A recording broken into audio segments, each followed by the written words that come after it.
Hello friends, आज का जो हमारा टॉपिक है वो है मैट्रिक्स के ऊपर। ओके, चूँकि ये बीएससी लेवल का मैट्रिक्स आज हम डिस्कस करेंगे, तो इसीलिए इसमें हम वो जो null matrix, zero matrix, other way जितने भी आप 11th में पढ़ चुके हैं, उसके बाद हमारा जो बीएससी का लेवल है वो रैंक ऑफ मैट्रिक्स से शुरू होता है। ठीक है, तो आज का जो हमारा टॉपिक आज का जो हमारा टॉपिक होने वाला है वो है रैंक ऑफ मैट्रिक्स के ऊपर।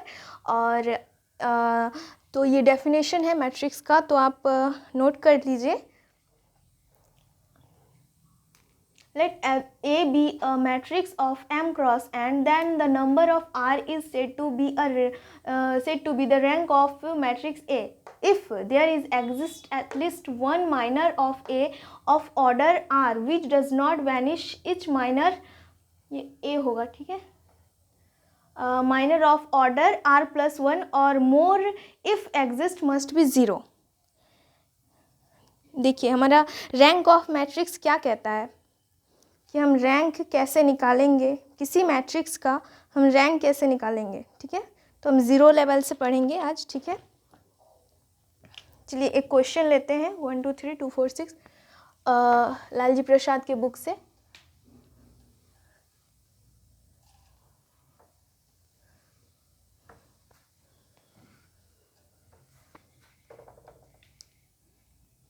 क्या है क्वेश्चन? 1 2 3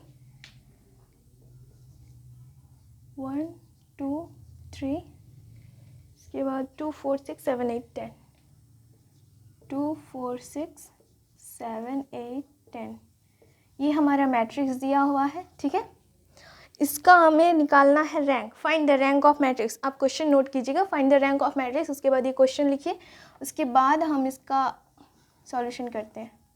द गिवन मैट्रिक्स करके लिखेंगे।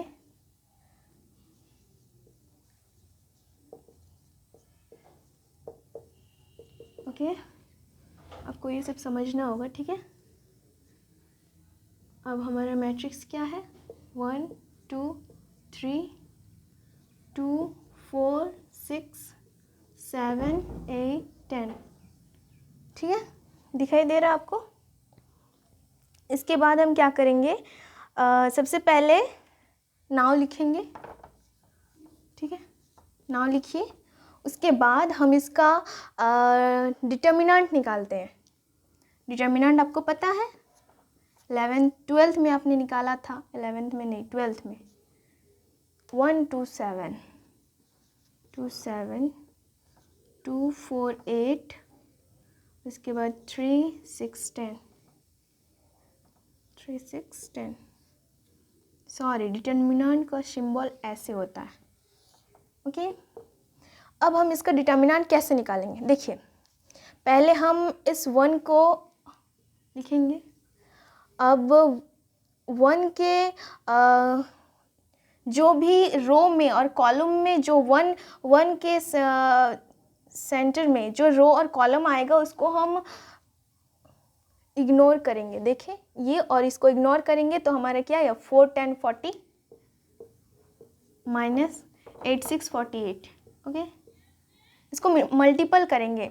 4 10 40, 4 इंटू 10 40 माइनस, क्योंकि ये जा रहा है इसलिए इधर से जब हम मल्टीपल करते हैं तो वो माइनस करते हैं, माइनस 48। ठीक है, अब हम 2 को लेंगे तो 2 का जो रो आएगा और कॉलम आएगा उसको हम इग्नोर करेंगे, यानी कि इसको ढक लेते हैं। ठीक है, अब हमारा क्या आएगा? 2 इंटू 10 माइनस 7 इंटू 6।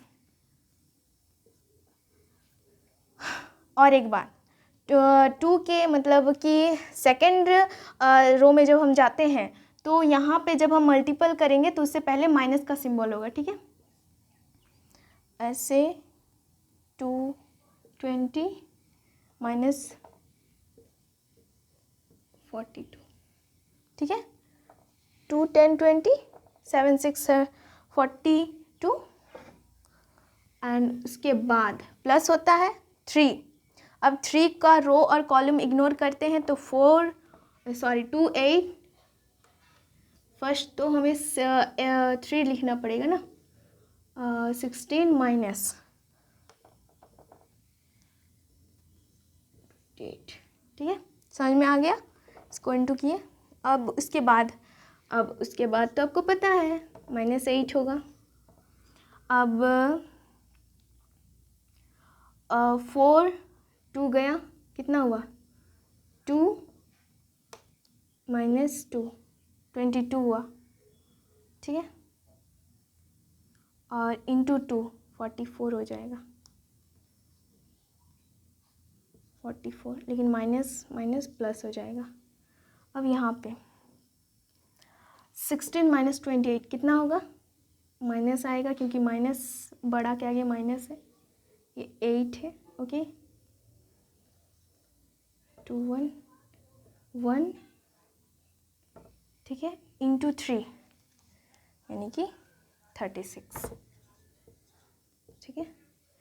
एंड 36 और +8 -44 एंड +44 क्या आ गया, 0, बड़ा सा 0 आ गया ना।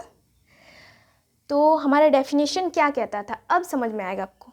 अगर किसी मैट्रिक्स का डिटर्मिनेंट 0 होता है तो क्या होता है, अगर किसी मैट्रिक्स का डिटर्मिनेंट 0 होगा तो हम यह कहेंगे कि उस मैट्रिक्स का जो रैंक होगा वो 3 से छोटा होगा। अंडरस्टैंड? अगर किसी मैट्रिक्स का डिटर्मिनेंट 0 होता है, लिसन टू मी केयरफुली, अगर किसी मैट्रिक्स का डिटर्मिनेंट 0 होता है तो उसका जो रैंक होगा वो <3 होगा। तो इसको हमें लिखना है, क्योंकि आप बीएससी में हैं तो आपको लिख करके डिनोट भी करना पड़ता है, ठीक है। यहाँ पे आप लिख लीजिए, clearly determinant of A is equal to 0, that's why the rank of matrix is <3। Okay, इसको आप लिख लीजिए क्योंकि आपको ये सब लिखना पड़ेगा, ठीक है।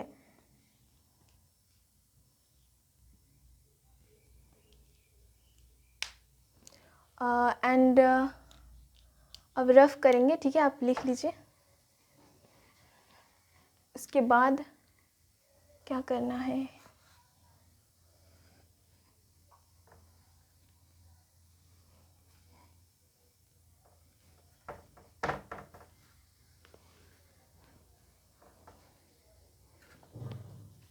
<3 लिख लिए। उसके बाद परंतु but there is a no non, there is but there is a non zero. Okay, समझ में आ रहा है? देखिए, there is a non zero minor of order 2, non zero minor of order 2। इसका मतलब क्या है, हमारा मैट्रिक्स क्या था, 1 2 4 ऐसे ही कुछ था। क्या था मैट्रिक्स, क्वेश्चन 1 2 3 2 4 6 1 2 3 2 4 6 7 8 10 ऐसा ही था, 1 2 3 2 4 6 7 8 10, ठीक है।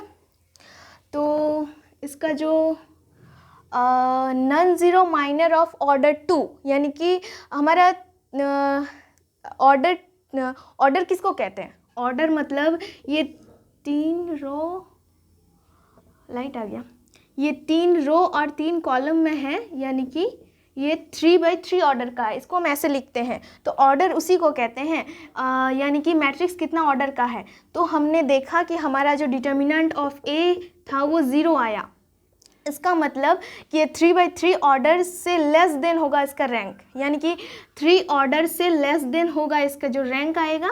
रैंक को हम लोग रोज से भी डिनोट करते हैं, रैंक ऑफ ए इज <3। इसको हम लोग ऐसे लिखेंगे क्योंकि डिटर्मिनेंट ऑफ ए जब 0 आ गया तो रैंक ऑफ ए इज <3, ठीक है। अब हम लोग क्या करेंगे कि जो रैंक <3 हुआ उसको अब हम लोग सेकेंड ऑर्डर पे जाएंगे, यानी कि हम लोग सेकेंड ऑर्डर कहाँ देखते हैं, यानी कि 1 और 4 करेंगे क्या होगा इसका, अगर ऑर्डर 2/2 ऑर्डर में जाएंगे तो 4 - 4 यानी कि 0 हो गया, इसका भी डिटर्मिनेंट 0। और 2/6 यानी कि 2 और 4 6 वाला ऑर्डर लेते हैं, ठीक है। तो क्या हुआ 6 2 12 - 8, ये तो 0 नहीं हुआ, इट्स नॉट इक्वल टू 0। तब हमारा रैंक ये 2/2 ऑर्डर का है, इसलिए रैंक इसका 2 हो जाएगा। यही हम इसको अच्छा से लिखेंगे, ठीक है। यही हम आपको समझाना चाहते थे। अगर आपको समझ में आ गया हो तो बहुत अच्छी बात है, यहाँ तक लिखिए। उसके बाद हम लोग लिखेंगे ऑर्डर 2, दैट इज़ क्या हमने लिखा, कोई भी आप ऑर्डर ले सकते हैं। तो हम क्वेश्चन देखते हैं, क्वेश्चन के थ्रू हम लोग करेंगे 2 6 4 3, 2 6 4 3, इस तरह से हमारा ऑर्डर था। ये 2/2 ऑर्डर का है और इसका डिटर्मिनेंट कितना होगा 12 - 3 था ना, हाँ 12 - 12। ओ नो, ये तो नहीं हो रहा, ये तो 0 0 हो जाएगा, यानी कि हमें दूसरा रो ढूंढना पड़ेगा, दूसरा ऑर्डर ढूंढना पड़ेगा। 4 10, हाँ एक मिला, 4 10 और 8 6। मैट्रिक्स को हम रफ कर दिए, देखिए 1 2 3 था, उसके बाद 2 4 6 था, उसके बाद 7 8 10 था। तो हम कौन सा ऑर्डर लिया आप देख सकते हैं, हमने 4 6 8 10 यानी कि ये वाला ऑर्डर लिया। 40 -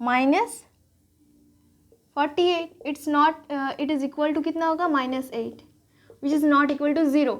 that's why the rank of matrix A is, यहाँ पे आप लिखिए the rank of matrix A is equal to 2। Rank of A ऐसे भी लिख सकते हैं, rank of A is equal to 2, यानी कि 2/2 ऑर्डर में डिटर्मिनेंट मैट्रिक्स 0 नहीं होता है, इसलिए हमारा जो रैंक ऑफ मैट्रिक्स होगा वो 2 होगा। अगर 2/2 में भी order rank of matrix her order में 0 हो जाता, यानी कि किसी भी रो कॉलम से हम उठा करके अगर हम 0 कर देते हैं, वो 0 अगर हो जाता है तो फिर हमारा जो फिर क्या लिखेंगे हम, फिर 2/2, बट उसके बाद ये 0 हो गया तो अब उससे भी लेस दिन चला जाएगा, यानी कि उसका रैंक 1 हो जाएगा, ठीक है। तो आप नोट कर लीजिए, आपको समझ में नहीं आएगा तो वीडियोज़ को रिपीट करके देख सकते हैं।